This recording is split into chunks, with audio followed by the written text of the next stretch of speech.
You ever think about how you got to be you?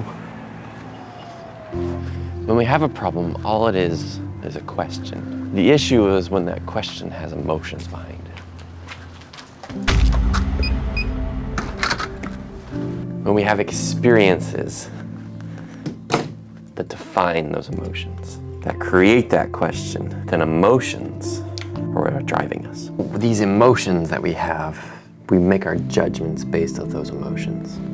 And the key is, I was really clipping this morning. The key really is understanding that these emotions are based on your experiences. What we've been through defines what we feel and the intensity of what we feel.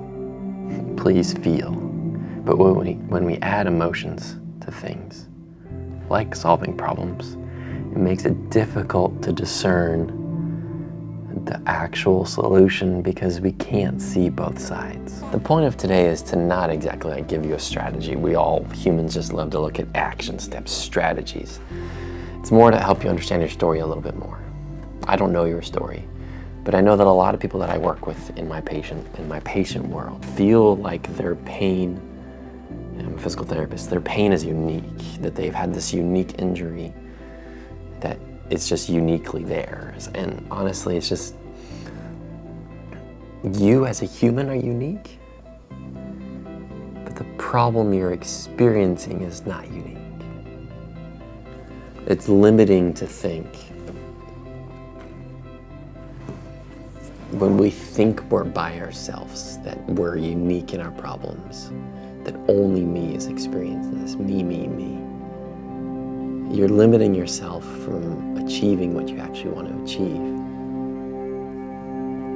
And now you might be, oh gosh, you might be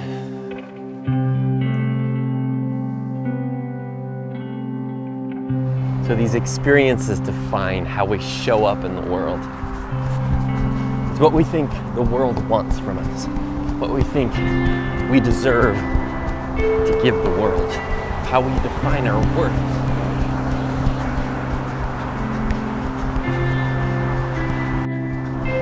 We just say, this is who I am. I'm just gonna live into it. But deep down, I think we know that we're more than that. It becomes this self-fulfilling prophecy that this is who we are, this is all that I'm living for. So we're fulfilling this prophecy of this is what I am. Such a deep conversation. But it's hard because it's built in truth. It's your experience. So of course it's truthful. But it honestly becomes a prison. But a prison where there's like no guards. It's walls that you built up, saying this is my box, I'm gonna stay in it. But I wish I could get out of it. I want so much more for my life. So you're actually you're guarding yourself. There's these walls that you've built based on your experiences. And there's unlimited potential, but you're guarding yourself, you're protecting yourself out of fear, because you've been hurt before. How do we trust people again? How do we trust our body again?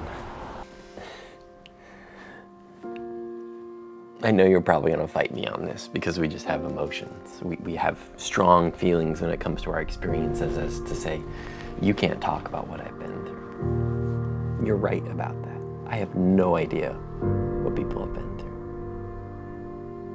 I only know what I've been through and all the patients that I've treated, what they've shared about. It's just we're innately gonna say, well, this happened to me and you don't know about it, and this happened and this happened and this happened, and you're right. But if we forget about the like absolute details of what happened, the overarching fact is that you were hurt by someone. And it's likely someone that you trusted.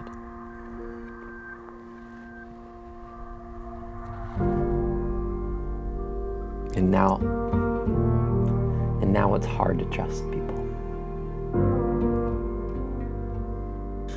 These are our experiences. They define us, but they don't have to be your identity.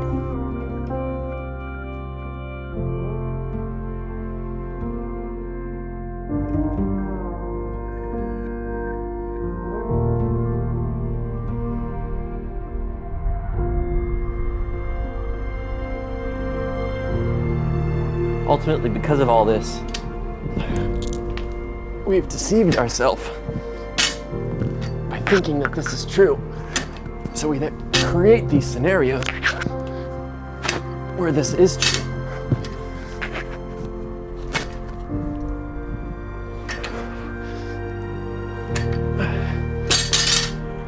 I've gotten so weak. All this is just conditioning based on our childhood. But you're not a child anymore.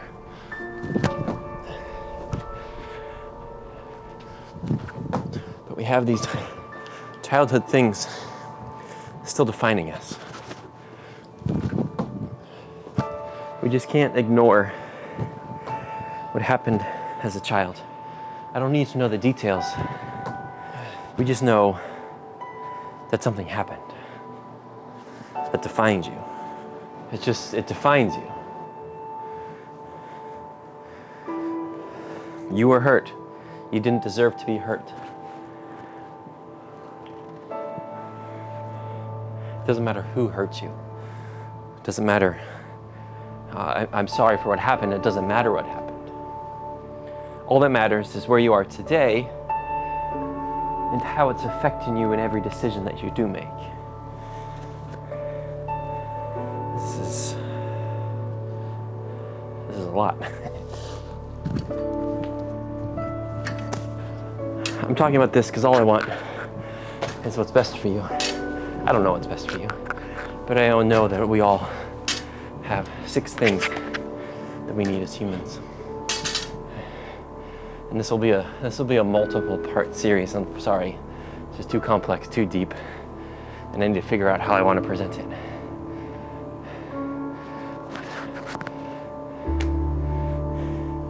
But almost all of us, of those 6 things, we crave certainty, significance, and growth. One of those is your driving need. Why you do things that you do, why you struggle with what you struggle with. These are your experiences. All I've done for the past, 3 minutes, 5 minutes, is highlight that experiences shape you.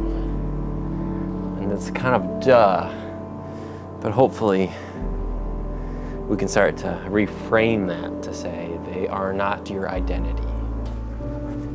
Ah, yeah. Ah, yeah. Good boy. Yeah.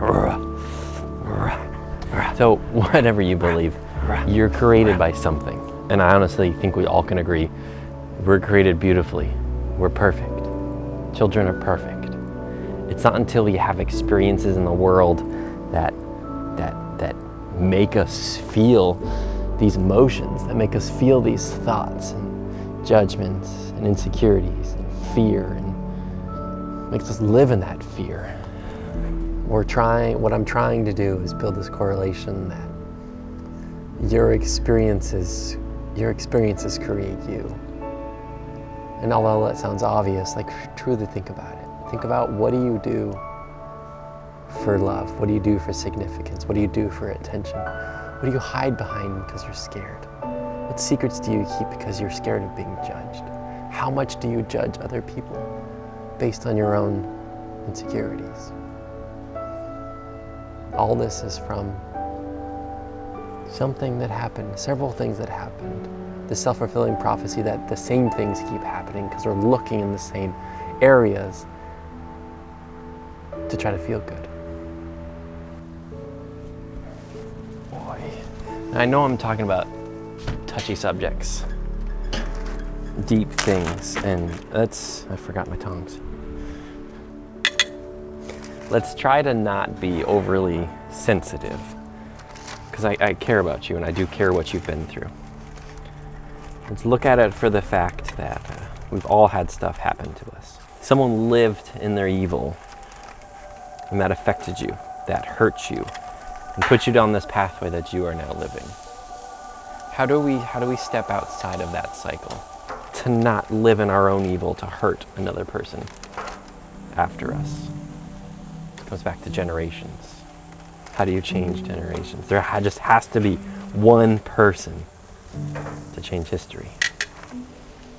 To change your history, to change your family's history. Experiences. Raising hair is an experience. It's all an experience. Can't see you, sorry.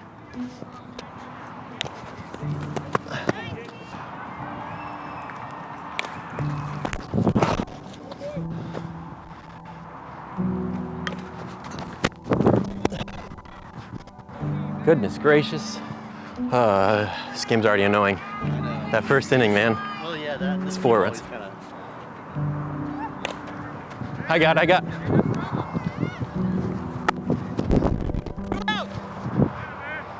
Still a 10-run rule in playoffs? Yeah, after 5. Beginning. We got crushed. So the story is not even close to being done. Your story is not even close to being done. This story is not even close to being done. But what we've covered so far is your childhood defines you, but only as much as you let it. And that's the key. Tomorrow we talk about context, aka environment, and how that's influencing what your brain does and what you feel. That's my knee right there. I'll see you then.